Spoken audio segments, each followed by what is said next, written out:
Hello, everyone, and welcome to episode number 6 of the Big Ten Hoops Watchdog podcast. I am one of your hosts. I'm Graham Dinas. And I'm Taylor Seamer. We've got a really good episode for you guys today. This is, like I said, episode 6. Sorry we took last week off. There's travel going on. It was just a busy time for both of us, so we took it off. Luckily, I think we're going to maybe double up this weekend at the end of the weekend, maybe Monday or Tuesday. Post a 7th episode where we're gonna preview the Big Ten tournament and maybe pick our awards, player of the year, defense player of the year, all Big Ten first team, coach of the year, that kind of stuff. So stay tuned for that coming earlier in the week. Also, some big news. We will be coming to Apple and Spotify, maybe by that podcast, if not by the following one. And then as per usual, always give us a like and a subscribe on this video on YouTube, and then give us a follow on both Twitter and TikTok, like those tweets and those TikToks. Share with your friends, all the usual stuff. All right, let's go ahead and get into it with our first topic, which was the Illinois-Michigan game. Took place in Champaign on Thursday, 91-87, double overtime win for the guys in orange. Taylor, you were there. I actually wasn't. I wasn't able to make this game. The one game this year I haven't been able to go to because I had a test. But I saw the first half, and then Nerd. I apologize. That's on me, guys. But then I watched, I believe, the last 3 minutes or so of double overtime because that's what time I got out of my test. But you went with your dad. So yeah, would give us a little breakdown. I don't know. I mean, the game was quite ecstatic, I would say. I thought we played how do I want to say? Complete game, maybe best complete game of the year. Um I think it was obviously not the outcome that I was looking for, but I can't say that going on the road in the Big Ten and doing that when your season is on the line is anything to be mad about. I thought, I mean, we had chances to win it. We had the ball both times at the buzzer and just couldn't get either shot to fall. That Um, Joey Baker shot was horrendous. oh First of yeah, all, you're that telling was me it was a nothing but beautiful nothing. execution. I mean, Jawan gets the guy open, so much space they can't foul because they're up three. I thought for sure Brad was He going was to foul. wide open, Wide so open, much gets it space. there, air ball. Nothing, Oh my nothing. gosh. That was the most painful part of the entire night was watching the air ball. If he at least hit the rim, I could have like excused it, but there's no excuse for that when you're a 40% 3-point shooter. Yeah, a lot of lead changes and swings. It was very competitive for the whole first half that I watched. I don't know if it ever got bigger than maybe like 6. And I don't then think so. in the second half, I missed it, but Illinois took a commanding-ish lead and then let it all slip away. And then going into overtime, you guys came out hot in overtime, and it was what, like an 18-2 run, It maybe, was something crazy, yeah. going from the end of regulation to OT. Illinois storms back down 7 to force double overtime, in which they came out slightly hotter, I guess. I didn't see the start of it. And then it was the last 3 minutes were just like a mud fest. Like everyone was throwing piles of mud at each other. Nobody could make a shot on either I don't team. It know if there was was a ugly. field goal made No, it was in the ugly. time that I watched it. So, but yeah, you could make an argument it's game of the year in the conference. I was this probably the only double overtime game in the Big Ten. I I can't want to say it remember was any other probably the only ones. double overtime. There have been a Back couple and overtimes, but I don't think there was any doubles. back and forth. It's a rivalry Michigan No, no, no. Let's despite let's Michigan let's clear the fans air right going now. both ways and Let's saying that clear it's the not a air, please. rivalry It is because not at they're all. better than us, and also they haven't beat us in 18 years. So It's not at all a rivalry. Let's clear the air. Illinois wants it to be a rivalry. Michigan has way more rivals that are more important than them, but Illinois has nobody that fears them, so they picked us, and now they wanted to make it a rivalry when we simply don't care about them. you don't care enough to ever win, apparently. We don't need to. Yeah, I guess not. We can still make deep runs into the second weekend without you guys. Something you can't do, even Okay. with us. Okay, Jawan.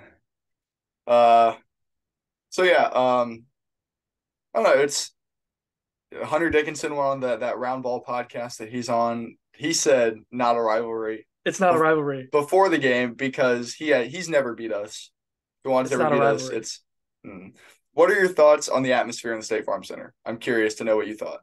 Yeah, so I actually had this conversation with some guys back at school while the game was going on. There's a lot of talk about the quietness at Chrysler and the loudness at State Farm Center. But from my observation, in a game that y'all call a rivalry, uh, I thought the Maze Rage is better than the Orange Crush, but your townies are better than our townies, and I think that makes the difference. It's I don't the difference. I've seen your student section, and it's just so much bigger than ours. Ours is like 7 or 8 rows deep, right down on the floor, and they get into it like they're good. But I wish it was more. I wish it was bigger. Would you agree? I would say the part behind the bench is probably comparable, but you guys don't have much. Like we have an overflow spot on the side that you guys don't have Our overflow spot is just the boonies up at the behind the top, basket. Oh, and the just boonies behind the all the basket. way. Yeah, nosebleeds. So Yeah, it's that when you're sitting up there, it kind of takes you out of the on the floor feel. Obviously, that yeah. is kind of what makes sitting in the student section special. But I don't mind sitting up there. It's a lot easier to take in a game objectively whenever you're sitting up there. I'll But disagree. I've only sat in the overflow once, and I thought it was not as good an experience as sitting on the floor. But that's I just me. agree. It's way more fun to be in the action, yelling at opposing coaches. I've had fun doing that, but I just as someone who's being objective, it's a lot easier to watch the game from up high, personally, where it's not as loud. And I don't know. Getting back to basketball, how does this affect the conference? Both teams now sit at 11-8. Illinois now has the tiebreaker over Michigan, if it ends up being the two of them. But it's such a slog at the 11-8 range. There's what I think since Michigan State just won earlier today. Now there are 7 teams at 11-8. I was gonna say I think it's 6 or 7. Yeah, It's 7 something now, I like that. believe. So again, it's a toss up, but both of these teams, Michigan has to go to Indiana, and we have to go to Purdue. Um, both going to be very tough games to pull out. I would not be surprised if neither team ends up playing their first game on Friday. Probably single buys for both of us, if I I had think to single buys guess. are pretty much guaranteed, but double buys are you're gonna need some help from other teams to get the double buy. We're Yeah, gonna need the right teams to win. I know for a fact Illinois' method to clinch the double bye is we have to beat Purdue, and then one of you guys either have to beat Indiana, or Maryland has to lose to Penn State, or Iowa has to lose to Nebraska. So Yeah, ours are something crazy like that too, because we have the tiebreaker against some of those. Some of those we split, and some of those we lost both, or just the one game. So so yeah, it's all crazy.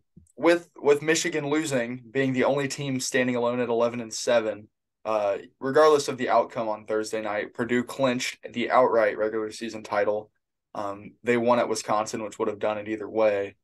But so yeah, we talked about had they left the door open, and they really had, but just they're just too much of a fight from 2 to 10 to where anyone could really take advantage. We thought at times it was going to be Rutgers, and then we thought it was Indiana, Maryland, Northwestern, all these teams, and now all of them are 11-8. So Yeah, I thought if teams had played like they had against Purdue in the second half of the conference season, as they did, if they had done that in the first half, Purdue might have 2 or 3 more losses, and they'd be right in the mix as well, and it'd be open to anybody on the last day. But they played too good early to where they were at least going to get a share.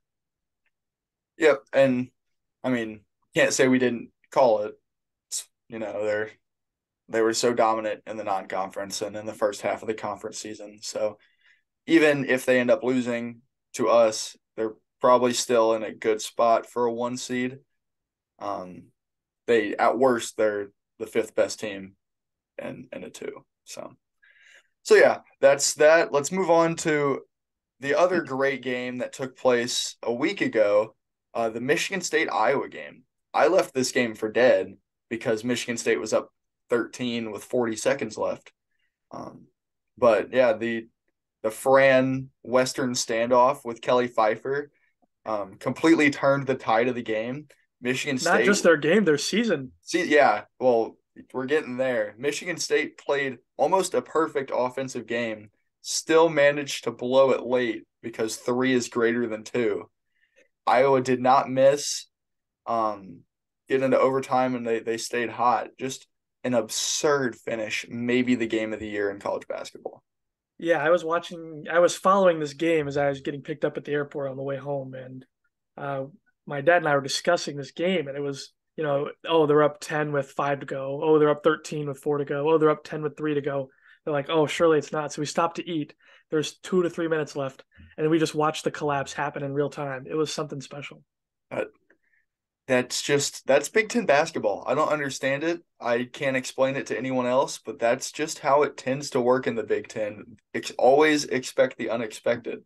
There is not a game in this conference that is ever over until the horn sounds. Is there another conference like that in America? I don't think so. I mean, honestly, you could argue the Valley. Go Dogs. Repping the Dogs. They play tonight at Drake. This is probably going to get posted after that game. Hopefully they won and are playing for the championship tomorrow. Um, but I mean, I'd say the Valley is very competitive. The Big 12 is really good and it's deep. But yeah, this year especially, the Big Ten is definitely the epitome of anyone can win any game at any point. I mean, you've seen that with the past week of Minnesota just beat Rutgers, and Ohio State has beaten Illinois and Michigan State, right? No, they lost to Michigan State today, but they beat Maryland. Oh, Maryland. I was right. There's the other game. Yeah, and they had a chance to beat Michigan State today on the road. Yeah, they played well and And lost. those are the Yeah, two worst teams in the conference, and they're still competing with people down to the last day. it's that game was just incredible, and it's a week old now, so it's kind of old news, but we haven't talked since then. That's just an absurd finish and so many memeable moments um, with Fran, just with Kelly Pfeiffer. Um, just hilarious. I don't know if there's another coach who could get away with that. I don't think so. I don't know if there's any coach that could be so angry yet have no words to say as Fran does, to where they could stand there and not say a word. Like I think every other coach in the Big Ten would have words spoken in that situation. I think Fran's the only guy that could just stare him down And those and coaches are still all get his point across. they're all getting teed up for doing it. Exactly. Fran did not get a tee, which is the craziest Even part of even this. after they walked to each other and he was right in his face, he didn't get the tee. Someone else is gonna try this, and it's not gonna work. It's going to be Someone, Izzo, I'm sure. someone, no, That's who I could see. someone in a mid majors like McCaffrey did it. This is gonna work for us, and they're gonna They're get teed gonna up get the double tech immediately. and gone, and their team's gonna be playing without a coach. Yeah, what an absurd moment. And that's what sparked the comeback. Just love Big Ten basketball. Where these teams stand, like I said, Michigan State's 11-8, and they kind of got screwed out of they could have a chance. They're probably not going to get the double bye because all these other teams still have a chance to at 11-8 to win another game, and they missed their game against Minnesota. And they can kind of thank Rutgers for that. I don't know if you were following up on that. Rutgers played Penn State, I believe. I don't remember if it was a Tuesday or a Thursday, but they wanted to move it to the other one. So that way Michigan State and Minnesota could play on, I believe, whichever day it was. I don't know what the whole situation was, but essentially Rutgers selected to not move their game, I guess, against Minnesota. They played Yes. on Thursday. They put on Thursday, right? Or Tuesday. Sure. I don't remember the exact day, but I Well, know the situation. I think, yeah, because they made the comeback against Penn State on Sunday. And then if they would have agreed to move their Thursday game against Minnesota up to Tuesday, then Michigan State and Minnesota could have played on Thursday, got that game in. Michigan State more than likely wins that game, probably a 96% chance that happens. And then they're right there with the other 12-8 teams. Now, these 11-8 teams have a chance to win another game tomorrow, and Michigan State stuck at 11-8 watching, probably not getting a double bye. So, Yeah, I I have don't a know. couple thoughts on this. I mean, it's awful what happened and they had to cancel the game. But that's in their world. I mean, Rutgers doesn't have to conform. I mean, would it be like the right thing to do to allow Michigan State to reschedule so that way they can play all the games? Yes, but there's nothing that like requires Rutgers to change something because of something that happened to you. So I don't know. I see both sides of the argument, and either way, I would have been okay with how it came out.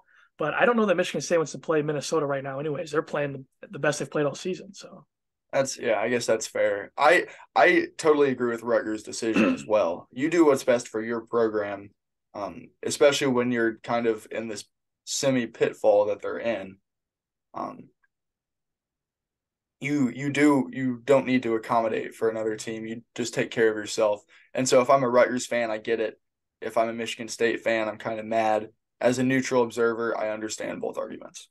So there's yeah, that. I think they both have claims to the game should or should not have been played or moved. But in the end, you have to look out for yourself because I mean your job is you win your basketball games. You can't make somebody else play somebody else's basketball games that have any effect on you. So Yeah, absolutely. And then Iowa, they're sitting at 11-8, and they are going to Nebraska. Is that no? They have a home game against Nebraska at 1 o'clock Central tomorrow on Big Ten Network. And if they win that, I think they'll probably end up with a 2, right? I think they are currently the 2. So if they yeah, beat Nebraska, I'd assume they aren't going to get any lower. And that would be huge for them. So yeah, if they lose, they're probably looking at somewhere in the 5 to 8 range. Again, it's so hard to predict because everyone's right there. yeah, and it Um, all depends on what everybody else does. So you can't even say if you which win, is you're at this one. If you lose, you're at this one. You could be anywhere in between. yeah, and that's why there are 6 games tomorrow, and everyone should try to watch all of them if you're a fan of Big Ten basketball.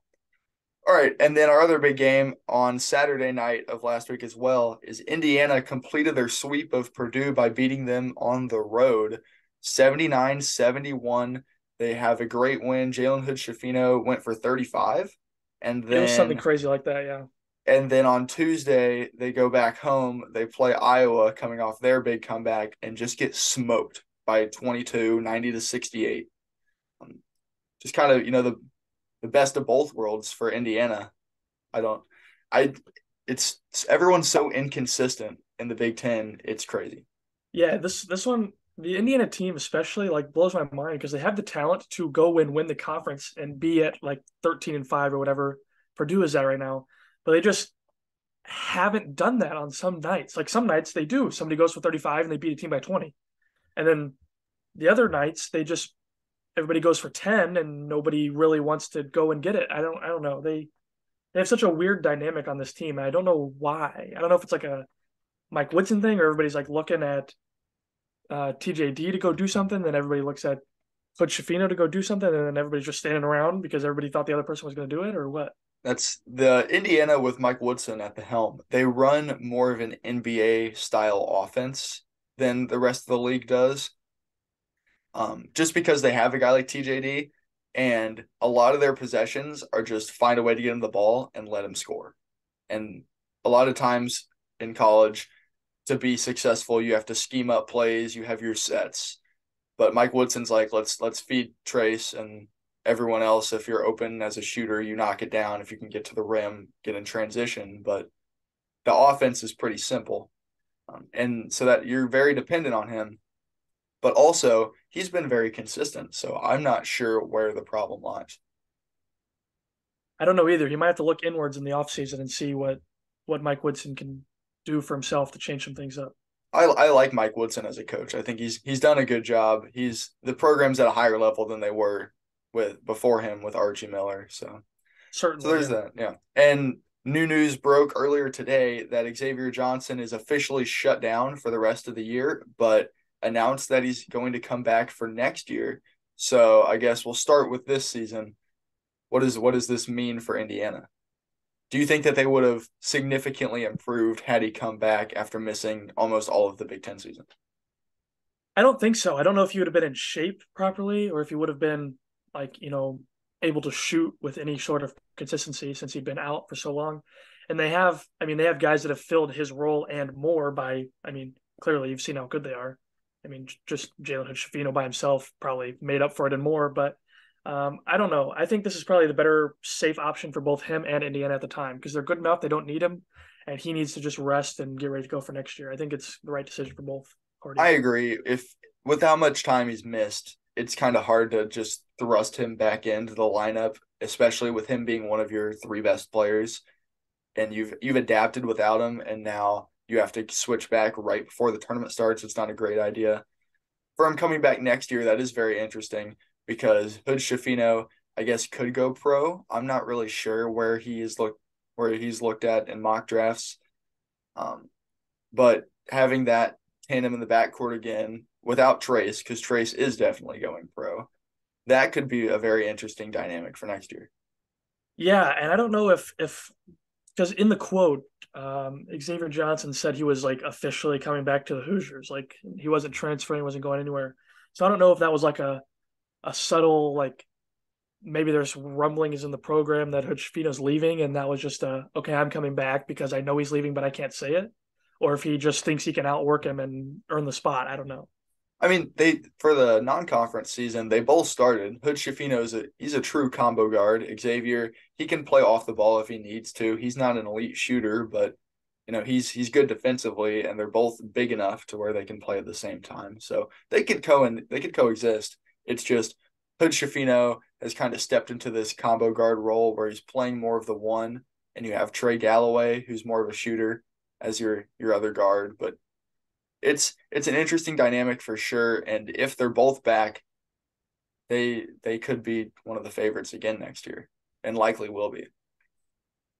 Yeah, I think they'll be picked to. I mean, at least top three in the conference. I mean, they've got guys coming in. They've got these guys staying back. So They're a deep group. I have a lot of faith in Mike Woodson that he's going to be able to keep this team very competitive for years to come. if they can get a guy to fill Trace's role, 80% of what he's doing this year, they'll be just as good as they are now. Yeah. All right, and those are just all the headlines. We're trying to kind of limit since we've missed so much time, and we're gonna meet again on Monday.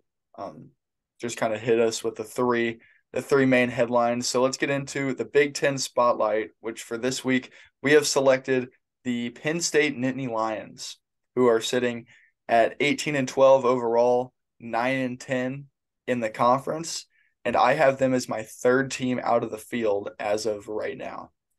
This past week, that we mentioned they were leading big in the second half against Rutgers on Sunday, and then total collapse, and Rutgers made a comeback. They lost that one, thought that all hope was lost on the season until they, on Wednesday, overtime road win at Northwestern to keep their turning hopes alive. That's sick. And now they play tomorrow at 11 a.m., 12 Eastern against Maryland at home on their senior day. And if they win that, I think they put themselves in a pretty good spot for if they can just win one more game in the Big Ten tournament. They are probably in my opinion. What are your thoughts? They'll need some help, I think. I think they're definitely on the outside looking in. The win against Northwestern is great. The loss to Rutgers at home, not great. Those kind of cancel each other out. And then going to Maryland, a team that has only lost, we talked about this before. Home game Yeah, against Maryland. a home game against, oh, sorry, Maryland's coming on the road. So it Yes. makes it so much easier because Maryland has won like twice on the road, I think, in the Big Ten the entire year. That being said, can Penn State do it? I don't know. They'll need some help in the Big Ten tournament, I think. That's the question. And if they end up winning and they sit at 10-10, they're likely going to not have to play on Wednesday in that play-in game. So Yeah. if they could end up getting a 10 seed and they just match up with one of these 11 and 8 teams, whether it be Michigan State, one of our teams, it could be Indiana, I guess, or even if they'd get a rematch against Maryland, I don't know who it would be. There's so many options. If they win that one on a neutral court, I think they're right there toting the line. And then if they can play on Saturday, I don't hate if they're one of the last 4 teams left in the Big Ten, I think they're in. Yeah, I think any of the teams that are on the bubble, if they somehow get to the last 4, I think they've got it. The Whether that issue be by then, double bye or not, I don't know. yeah, the issue being bid stealers, which there aren't going to be a ton this year, but Conference USA, Florida Atlantic is probably going to get in, and you need to hope that they end up winning their conference tournament. If they don't, they're probably going to get in. I'm not sure about Charleston and Oral Roberts. those are two mid majors that are right there on that bubble line if they don't end up getting in. So you have to hope that those high level mid major teams win and don't take your bubble spots, as well as the teams that you're already ahead of don't make any big moves. And so a lot of depending on others, you don't control your own destiny unless if you win the Big Ten tournament. What do you expect? Like, do you think that they're going to get in? That's such a tough question. It I've is. if I had to put money on it now, I would say Penn State is not in, I but agree. I agree, I think, which is that doesn't sad. mean they can't work their way back in. Penn State is probably my second favorite team in the conference this year, behind obviously Illinois. I enjoy watching them play so much. They're just different than everyone else. I hope that they get in. I think they can win against Maryland, and then another win in the Big Ten tournament probably puts them in. Same as Michigan, pretty much, except Michigan has a road game against Indiana. Um, so both kind of the same scenario. I don't know if I think it's particularly likely that either of them get in, but it's doable for each. And I want to see more teams from the Big Ten get in. And Penn State would just be super fun if they have to play in one of those first four games. Like I would tune into that game no matter what. So. Yeah, right now, Jerry Palm at CBS has Michigan and Penn State playing in a first four game against each other. Wait, who? Can you repeat that? Yeah, Jerry Palm has Michigan and Penn State playing in a first four together. Against each other? Yes, Really? yes. Who are the other last two in? Rutgers and Mississippi State.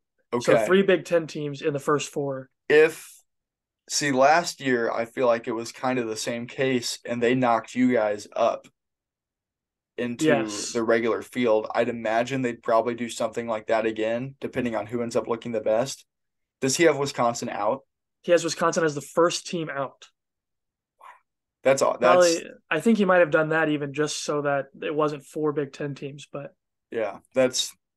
It's we're in a weird spot with the conference. This the is Big Ten is just so deep that all like the teams are so good that they could play well in the tournament, but struggle to get in because they have so many losses because they play in the Big Ten.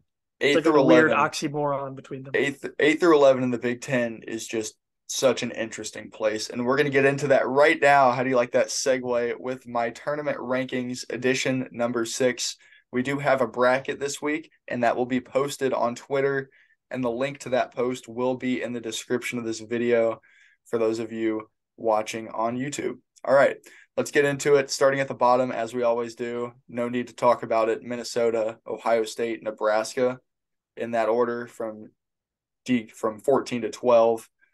And then at 11 now, I have Wisconsin down 2 spots from when I did this 2 weeks ago. They're in my next 4 out. They are the 7th team off the line. My metric, it's underrating the Big Ten, I believe. So 77th in the net. I know their strength of record's pretty good, but for now, I think they have a lot of work to do. And that starts with going on the road and winning a game you should against Minnesota. See, this is another part of the thing of the net that I don't understand is like Wisconsin is under 500 in conference play, which like should disqualify you from the tournament in my opinion. But yet they're on the bubble conversation because they have 6 quad one wins at the moment. So it's And like it's such a weird, I don't know, like clearly in years past before the net, they would not even be in conversation because they're 8 and 11 in conference. But now somehow they've like pushed their way up just because they played teams at times where they weren't as good, and now they've moved their way up. they're 77th in the net with 6 quad one wins. And that should tell you essentially everything you need to know about this team. Yeah, Some they play really good when they need to, and then they've had some really bad ones when they, you know. I definitely don't think that they're in.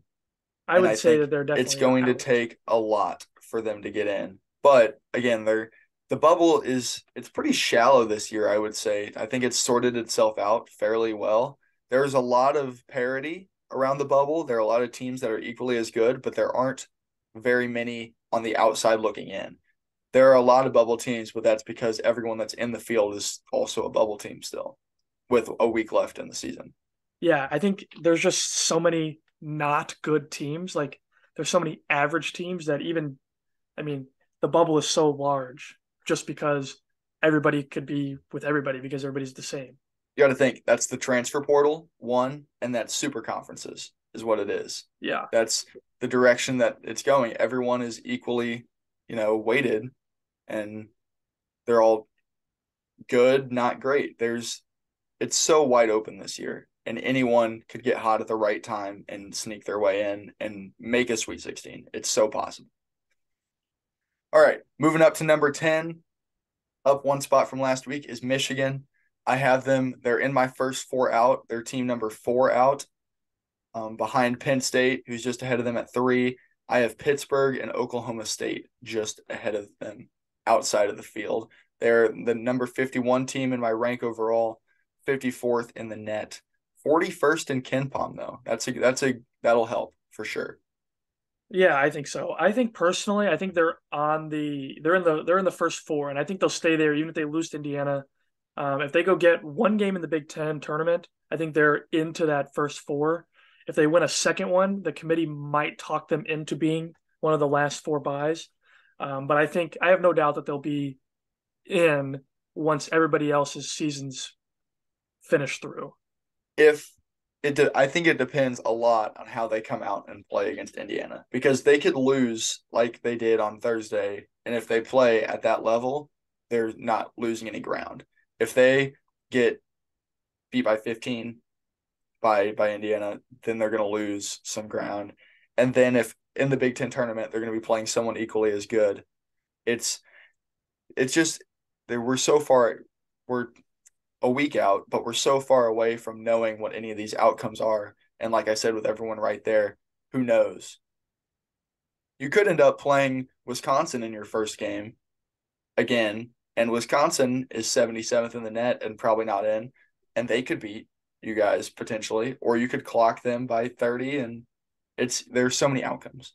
Yeah, and another thing is, I mean, I don't know, I understand why Pitt is where they are, but I mean, we beat them by how many points? Okay, I don't know. I feel like direct head to head is going to be helpful in that sense if we're fighting certain teams on the bubble. That's all. That was also what or late or early December game or Yeah, late which November. I've said before, don't count as Uh-huh. much on this very podcast. I've said that, Yeah. but but when it comes down to making or not making the tournament, that head to head is important.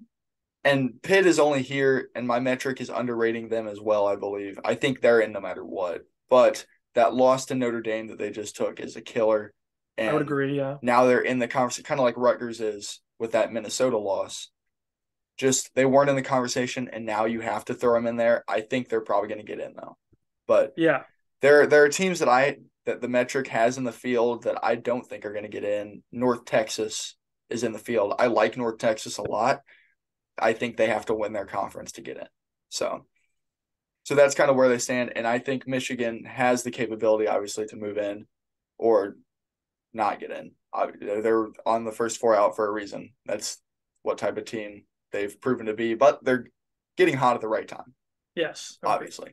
All right. Penn State is 9. I just said they're one spot ahead of Michigan. They are my number 49 team overall, 47th in KenPom, 56th in the net. And we just talked about them. Let's move into the teams in the field. So 8 Big Ten teams in the field. The lowest seeded is Rutgers. They are my second to last team in.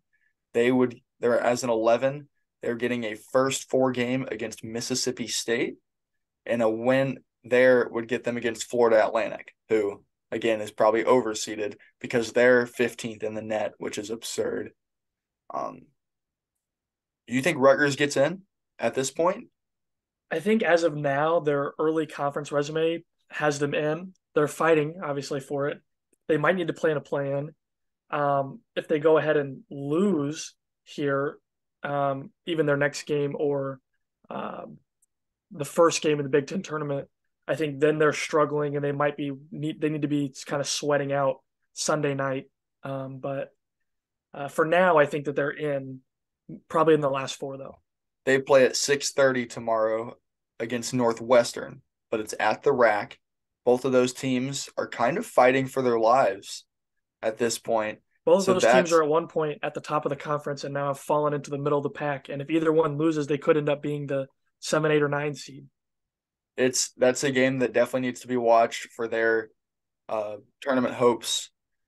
It's it's slim pickings. They're probably going. I think that they'll probably still end up getting in, barring just a horrendous showing on Sunday. I think that's what it's going to take.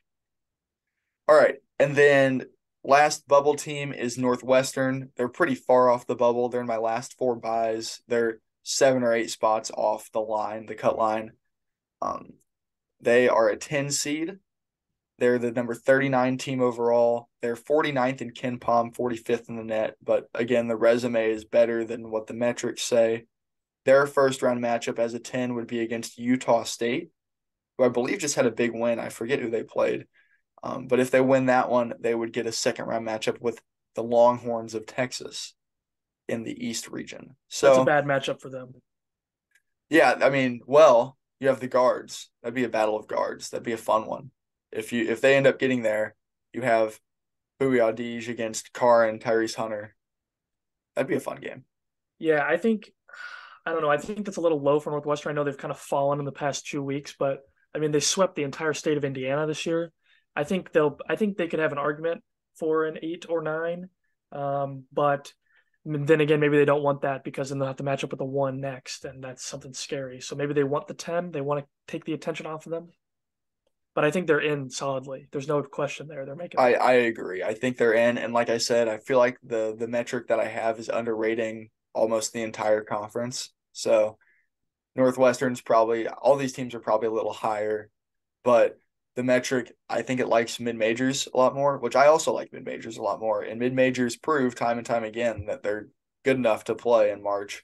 But that being said, you have Northwestern as number 39 overall, and I feel like that's maybe fairly reasonable, but what they've done on paper is significantly better than the product, in my opinion. Maybe not significantly better because they play good basketball. It's just again very dependent on the guard play offensively. Number 6, staying put, is Illinois, a 10 seed, number 37 overall, 33rd in Ken Palm, 34 in the net, number 40 in strength of record. Their first round matchup would be against Texas A&M, which They just had a big win today. they just beat Alabama at home. That's huge for them. So they're probably not going to end up being a 7 seed. And then if Illinois would win that matchup, they would get a second round matchup with Tennessee, which I do not like at all. But Zakai Ziegler's hurt. So there's that. No, I think Illinois will end up as an 8 or 9. I do too. Um, and they Unless won't unless and they then are they higher.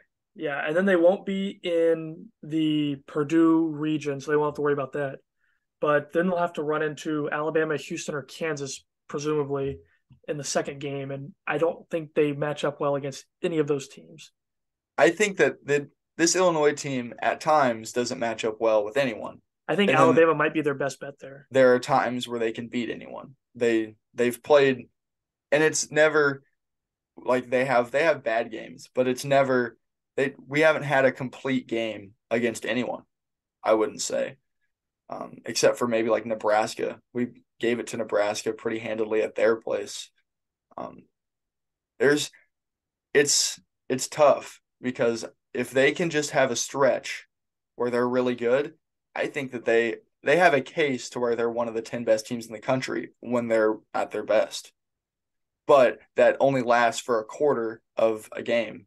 And is that enough to overcome, the hole that you've already dug yourself in? Um, in the tournament, it's going to be fun to watch them, but it's going to be stressful for me and Illinois fans alike. Just ahead of them at number 5, red hot Iowa, who's looking at potentially the 2 seed. They're 32 in the net, 37 strength of record. They're up 2 spots in the rankings from 2 weeks ago. Their first round matchup as a 9 would be against Creighton as an 8, who I think is also underseeded. That would be an interesting matchup for sure. And then if they win that, they'd get Purdue because they've only played once to this point. But if they end up meeting in the Big Ten tournament, that matchup wouldn't be allowed to happen. Yeah, and I think this is actually a good spot for Iowa, seeding wise, not for matchup wise. I mean, they can get hot with anybody, but if you have a 1 seed coming off when you're a 9 and they're solid all around and you're really really solid at the guard spot and Chris Murray. I mean, at some point Murray's a bit undersized if he's going to play against truly truly big guys in the tournament. So I don't know. I think You I think 9 is good for them, but I don't think they'll go very far. you have Rabracha, who at times is good and at times is marginal. Um, it's this is again just like last year. They got hot at the right time. They came into the tournament scorching hot, winning the Big Ten tournament, and then they get beat by Richmond. So they haven't made a second weekend in longer than it's been for since Illinois. So we'll see if they can break the curse. If this team's the one that could do it, I would be very surprised because they've had a National Player of the Year and a candidate for National Player of the Year last year. And this team, Chris is good, but he's all Big Ten team good, not Wooden Award All American good. So maybe this is the team that does it. I like them. Again, I don't know if they guard anyone enough to where they're gonna be able to take advantage of a 1 seed. They could, They need their last 4 minutes against Michigan State for the entire 40 minutes. and that's what they did against Indiana on the road. It's if they I don't know if there's a 1 seed that is going to not be good enough to put up points on the defense. Is kind of where I'm at with Iowa. So maybe they would, succeed in a 7 or a 10. I don't know about playing a 1 seed in the second round. All right, top 4. Maryland is down a spot to the number 4 spot after losing to Ohio State.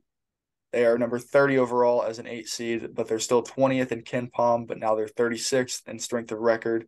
And their matchup would be against Missouri as a 9 for a chance to play Kansas. I don't like Maryland. I think they're a liability in the tournament just because the games aren't played at home, and that's really where they've done all of their winning all year. So I feel like 8 is probably a solid spot for them in the tournament, but I don't see them going far. They're good enough, obviously, to win though, and they have Jameer Young, who is potential All Big Ten first team guard. You have you have good perimeter defenders. You have a good shot blocker in Julian Reese. This is a team that can win. It's just can they channel the Xfinity Center at whatever location they end up getting? And I have them in the Midwest region. If they're playing in Kansas City, I don't know how well that fan base travels. Yeah, I was just going to say if they're playing somewhere on the Eastern Seaboard, that's helpful. But if they're playing in Denver for their first round game, I think that's tough. Yeah, agreed. All right, up to number 3, up 2 spots from last week. We have Michigan State. They're a 7. Their season is now over. They settled in at 11-8 in the conference, number 27 overall. Their first round matchup would be against Auburn as a 10, and the winner would get to play Baylor. I think that our matchup might change after. I think they ended up beating Tennessee. That game was going on just as we started this Really? podcast, so I haven't checked, but they were winning by 2 points, I think, with 4 or 5 minutes to go. So could have went either way. But um, in regards to Michigan State, they're playing better now, but I still don't think they're. I don't think they're a complete team. Like they're going to finish 11-8, which is going to be right in the middle of the Big Ten. But I don't know that they're complete enough. Like they still have some mistakes that I just can't get past. But they go in transition, so if they find a team that doesn't guard, they can win a game or two. I like the way that it's set up for them partially because you have Hogard and Walker and Akins and Malik Hall and Joey Hauser, and all these guys are really, really good, but none of them are superstars. And so on any given day, any of them can give you problems, but there's also days where none of them will give you problems, and they're very easy to beat then. And at times that works in the tournament. It's just all about, the right matchups, and it's completely up to chance, really. So again, I don't know. Out of these teams that are in the field that we just listed, outside of Purdue and Indiana, which one do you like to put in your Sweet 16? Between Purdue and Indiana? No, Oh, between the 6 teams that we just talked about that I have okay, in the got you. field. Sweet 16. I think I think Purdue and Indiana can do it. Um, I think Northwestern with the right matchup can do it. I don't know about beating Um, Texas though. You're right. yeah, that's what I mean. It's got to be the right team for them to be able to. It's got to be a team that Nicholson can handle down there, while Yeah. Boo Booey and Chase Adis just go for whatever they can.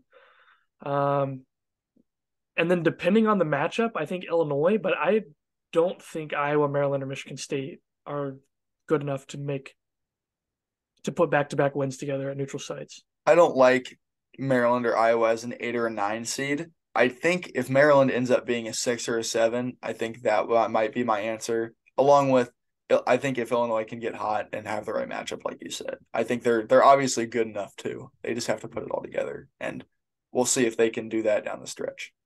All right, top two has been the same for countless weeks now. Indiana sits at a 5 seed. They're number 18 overall. They've fallen horribly in the net and KenPom because of this Iowa loss by 22 at home. But still, their first round matchup would be against Charleston, who I think we've had them play the past several times. And they would then get a matchup with Connecticut in a 4-5. And if they end up winning that, they'd get Bama in the Sweet 16. All of which I think are winnable if they play well. Um, but then again, like you said, they've lost 20 points to Iowa, but then they'll beat Purdue twice, and even going at Mackey and doing it rather convincingly. So the team is just lacks a little bit of consistency, but they're good enough to where the consistency doesn't really, or the inconsistency doesn't really show in the win-loss record. I think this team can be the best team in the country at times. I don't know if I like them in March just because of how dependent that offense is on TJD. But he's good enough he can win you games. So I He's don't good know if enough I to go like get you them. one or two, I but don't then once know. you get into the Sweet 16, Elite Eight, then you really need a complete team. Agreed. All right, and then Purdue's one. They're the last number 1 seed, so they would get the East region, go into Madison Square Garden. Like I said, their second round match would be between Creighton and Iowa. The 16 seed, they'd get a first 4 matchup between Northwestern State and Merrimack, if that means anything to anyone. Um, so there's that. And then their Sweet 16 opponent would likely be one of St. Mary's or Virginia, which would both tremendous defensive teams that would have certain schemes that could give Zach Edey fits, I think. Yes, I would agree. And if they've watched any film, or if they will watch any film for the Big Ten, they'll know what traps work on Edey, what don't. And once you get him to give up the ball, the rest of the team you can just cover. Randy Bennett, Tony Bennett, right? It is Randy Bennett, right? Hold on. I got to check this. Both tremendous coaches, especially defensively. It is Randy Bennett. Um, it's very, very possible that either one of those coaches, if they end up getting that matchup, can take advantage, I think. I still think Purdue is obviously our best chance to win the tournament this year, but I'm not a huge fan of making that pick if you're asking me against the field. I That's not a pick I'm making. But out of Yeah, the I would Big agree. I, Ten, I wouldn't that's bet the the one. house on him. Yep. All right, let's get into our weekend predictions, which are just the Sunday predictions because Michigan State beat Ohio State. I apologize. Um, First game at 11 Central on Big Ten Network. We talked about it earlier. Penn State Senior Day against Maryland. Maryland looking to get to 12-8 and potentially that double bye. Penn State looking to get up to 500 and get the single bye. Um, these teams played on February 11th, which was a Saturday. Maryland won at their place by 6. Hakeem Hart went for 23 and was 8 of 10 from the field. That was the game where Kanye Clary kind of broke out for Penn State, going for 17. I think both of these teams played very evenly in that game, and Maryland was able to win by 6 at home. What do you look for in this game on Sunday? I think okay, so here's what I'm thinking. Maryland knows they're in, and they want to win for that double bye, but I don't think their history on the road this year, given with the fact that it's at Penn State senior night and Penn State is fighting for their lives in the tournament in general. I think I like Penn State close, considering it was only a 6-point game when they played at Maryland. You got to think how many seniors are on this Penn State team. You got to think about Maryland's track record on the road. Penn State has a lot more to play for, like you said. I also like Penn State. Okay. Let's pick these games straight up because I have an app pulled up that would give us the Big Ten tournament based on all these. So Penn State at home against Maryland. Yes. Okay. Also, simultaneous, or actually at 11:30 on Fox, Illinois travels to Purdue. Purdue's already clinched, but they're looking to stay on the one line. Illinois, obviously, looking for the double bye on the road and just looking to help their tournament case. Here I think obviously again it's senior night for Purdue at Mackey, and Illinois um plays well, but I don't know that they can play well in an environment like that with all the emotions on Purdue. I think Purdue has a guy that goes for 20 from the 3-point line again himself and pushes them over. So I like Purdue straight up. Who are their seniors this year? It's a good question. I don't know how many they have. I'm assuming is Gillis. He's been there a while, Gillis but I is don't know a if he's been there for junior. 4 years. Jenkins is a senior. That's it. Yeah, I mean it's Dave Jenkins. They have Frost, who I don't think plays. So Comes off the bench occasionally, I think. is Zach Edey going to get celebrated? Is he going league or is he going to? Well, that's something they have to decide. Is he going It to leave is. or not? That'll So tell you a lot if he gets celebrated or not yeah. for the league Um, next year. I think Illinois can definitely win this game. I think they can. I think it's winnable, yes, There but are unlikely, no. there are a lot of points this season where I thought there was no chance that this game could be won. I definitely think there is a chance. I think Purdue, if you're making me put my life on the line, I think Purdue's going to get it done. But I think Illinois could, similarly to the Indiana game a couple weekends ago, Illinois could play the game of their lives and maybe like keep it, maybe not the game of their lives, play a really close game and make it competitive. And again, like you said, losing on the road to a good team in the Big Ten is not hurting your resume. All right. Iowa hosts Nebraska. These teams played back at the end of December.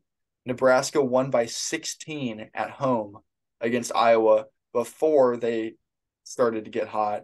This was directly after Iowa lost to Eastern Illinois. Iowa shot 26% from the field in that game. All of the Nebraska starters scored in double digits, but Tominaga came off the bench and only had two. Murray and Rebracha combined for 33 points and 21 rebounds, and everyone else combined for just 17 points. Iowa's hot. Do you think that they win this one, or do you think Nebraska plays spoiler on the senior night for Iowa? No, I think I was playing a lot. I mean, both teams are playing a lot better than they were whenever that happened. I think Iowa's figured something out, and I just don't think Nebraska is going to play overly hard, knowing that there's nothing really left to play for their tournament. I mean, they're not going to make the tournament. Their Big Ten seed isn't really, I important I because think I don't they know if they can. could end up with the right scenario. I think they might end up getting a single bye if it all goes their way. Yeah, I mean, it's definitely possible, but I don't think it's likely. I agree. Now, I could see this, like I said, I'm a big regression towards the mean. I could see this being an Iowa crash game, potentially. I don't know if I want to lock that in. I definitely think Iowa's the better team right now, but I could potentially see Nebraska winning this game. Just because that's what Nebraska does at the end of the year, right? They come in, they swoop in, and they muck it up for everyone else. So I was playing for a lot here. They've got like they're um playing for that double bye. yeah, I'm looking at a chart that I have for the Big Ten seeding scenarios after the Michigan State game was over today. And a lot of these, if Iowa wins, Iowa can get the 2 seed. I think yeah, Otherwise, they're currently the two. If they win, I think they get it. yeah, the most likely is 2 or 6-7, which just tells you how crazy the Big Ten is. So you think Iowa? I think Iowa for this game. Yeah, I'll stick with that then. If I think I might pick Nebraska to cover. I think they're going to keep it Yeah, a I good think game. that's doable, but I think outright is going to be Iowa. All right. Indiana, Michigan, 3:30 on CBS. Indiana won by 1 at Chrysler. TJD went for 28 and 11. Hood Shafina went for 21. Dickinson, Buffkin, and Jet were the three guys in double figures for Michigan in that game. I think these teams as well both played very evenly in that game. Obviously, you're seeing a 1-point outcome. You think that what are the chances Michigan pulls it out on the road? Slim, but not impossible. I Okay. think if they play really good, they have the chance. If they play average, I think they'll lose by high single digits, maybe 7, 8, 9, which I think even if they lose by 7, 8, or 9 is not bad for them. If it gets pushed to double digits, they might need to worry. Yeah. But single digit loss, I don't think hurts them. So I'll take Indiana, but I won't say there's no chance for Michigan. Also, Indiana playing for a double bye potentially. They're currently sitting at the 6, and then you have um, regression towards the mean for them, positive regression because they're coming off the stinker that they laid against Iowa. So I agree. I think Indiana probably going to win this game, but I think it could be a good game. All these games could be. All right, Rutgers hosts Northwestern at 6:30. We talked about it earlier. Rutgers is 10-9. They're looking to keep their single bye, which I don't know if there's a chance that they lose it or not. Um, Northwestern with a chance for a double bye if they win on the road. Rutgers won on the road last time. Cam Spencer had a clutch steal and went for 23. As a team, they shot over 60% from three. Boo Berry and Adige combined for 38 in that game at the beginning of January. Yeah, so according to this, there's no way they lose the double bye, or The they single they bye. lose a single bye, and no way they gain a double bye. So they're solidly in the single bye category. But they need Um, this win but they need to this stay in the win to field stay in the tournament field. Exactly. And that's why I think they have more to play for than Northwestern, and they're at home on the last day of the season. at the I take rack. Rutgers. At the rack. I agree. All right. And the finale at the barn, Minnesota hosting Wisconsin with Wisconsin's chance at playing in March on the line. Um, this game was played at Wisconsin at the beginning of January, and Wisconsin won by just 3. Minnesota out rebounded Wisconsin 40-24, but also turned it over 20 times. Um, Cooper, Garcia, and Battle each had decent games. Corral and Hepburn went for a combined 33, and then I think that's a game Tyler Wall got hurt in, so they lost without him. But he hasn't been the same since that game. So, do you think that Minnesota can get a home win on Senior Day against Wisconsin? Yes, I think they can. I think it's very, very doable. It's probably close to a coin flip on this game, in my opinion. With no, Minnesota's playing really good of late, even when they have nothing on the line, and Wisconsin is playing not as good. It's If you're willing, I'll take the Minnesota, but if you want to run the simulation with Wisconsin, I'll be there too. I think Wisconsin, they need this game a lot more than Minnesota does. If Wisconsin was playing for more, even I think Minnesota would be more motivated in this rivalry game. But their season is over, and Wisconsin needs this one. I think I might pick Wisconsin, Okay, I'm down. I'm down. I can take Wisconsin. and That's that's doable. our only road game that we're picking. Everyone else wins at home. Calculate the seeds. Okay, Purdue is the 1. Our double buys. Iowa is the 2 at 12 and Mm-hmm. 8. Mm-hmm. Indiana is the 3 at Mm-hmm. 12 and 8 because Iowa swept them. And our Yes. 4 is Michigan State at 11 and Yes. 8. Okay. Then we have Michigan as the 5, Yep. Rutgers as the 6, Mm-hmm. Maryland is the 7, Yep. Illinois is the 8. Illinois is Okay. the 8. That is going to be a Illinois tough draw for you guys. Illinois as an 8 gets the game against ninth seeded Northwestern. All of those teams at 11 and 9. Illinois Northwestern for a chance to play Purdue, and they play the 11 a.m. game on Thursday. Not a fan of this scenario. Yeah, I wouldn't be if I was you either. Okay, That's Maryland's that's a 11 and tough 9. draw. They will get Penn State, so they get the single bye. They avoid the playing game, and they get Maryland in the 7-10 for a chance to play Iowa. So that if Penn State could beat Maryland neutral site and then go play a good game against Iowa, I think that helps their case in this scenario. I would agree. Yeah. All right, Rutgers is the 6, and they will get the winner of the first or of the playing game between 9 and 11 Wisconsin and 2 and 17 Minnesota. So A even rematch of this a exact game. rematch, yeah, coming 3 days later, and then Nebraska and Ohio State winner gets to play Michigan. and the winner I of that like one, I like our chances for that game. the winner Personally. of that one would go see Michigan State I like our as chances the in that 4. one personally too. The Wisconsin Minnesota winner gets Rutgers. The winner of that one would get 3 seed Indiana. So that is what we predict will happen. That is not what I'm hoping happens personally, although that would help you guys out a lot. And Yeah, I would say two wins in the conference tournament, which would be doable, and that would be massive. All right, that just about does it for episode number 6 of the Big Ten Hoops Watchdog News podcast. I think we're sitting right at an hour. This might be our shortest one yet, though.